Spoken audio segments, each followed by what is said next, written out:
ബിസ്മില്ലാഹി റഹ്മാനി റഹീം. നമുക്കെല്ലാവർക്കും അറിയുന്നൊരു ആയത്താണ് ബിസ്മില്ലാഹി റഹ്മാനി റഹീം. ഇതിൻ്റെ മഹത്വം വളരെ വലുതാണ്.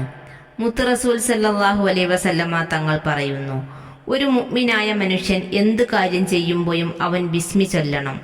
ബിസ്മി ഇല്ലാത്ത എന്തൊരു കാര്യവും ബറക്കത്തില്ലാത്ത കാര്യമാണ്. 786 തവണ തുടർച്ചയായി ചൊല്ലിക്കൊണ്ടിരുന്നാൽ ശത്രുത നീങ്ങുകയും ആവശ്യങ്ങൾ സഫലീകരിക്കുകയും ചെയ്യും. 1000 തവണ ദിവസവും ഓതിയാൽ അറസ്റ്റിൽ നിന്ന് മോചനം ലഭിക്കും. 50 തവണ ധിക്കാരിയായ അക്രമിയുടെ മുന്നിൽ വെച്ച് ഓതിയാൽ അവനെ അള്ളാഹു കീഴ്പ്പെടുത്തി തൻ്റെ വരുതിയിലാക്കി തരും. 21 തവണ ഉറങ്ങാൻ ആഗ്രഹിക്കുന്ന സമയത്ത് ഓതിയാൽ കവർച്ച, ദുർമരണം, പിശാചിന്റെ ശല്യം തുടങ്ങിയ നാശങ്ങളിൽ നിന്നും അവന് രക്ഷ ലഭിക്കും. 7 അതിൽ കൂടുതലോ ദിവസമോ 1000 പ്രാവശ്യം ബിസ്മി ചൊല്ലി മന്ത്രിച്ചാൽ എല്ലാ രോഗവും വേദനയും മാറിക്കിട്ടും.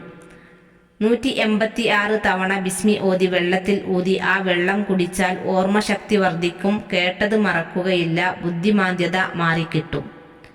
ബിസ്മി 41 വട്ടം ചെവിയിൽ ഊതിയാൽ പൈശാചിക ശല്യങ്ങളും ഭ്രാന്തും മാറിക്കിട്ടുന്നതാണ്.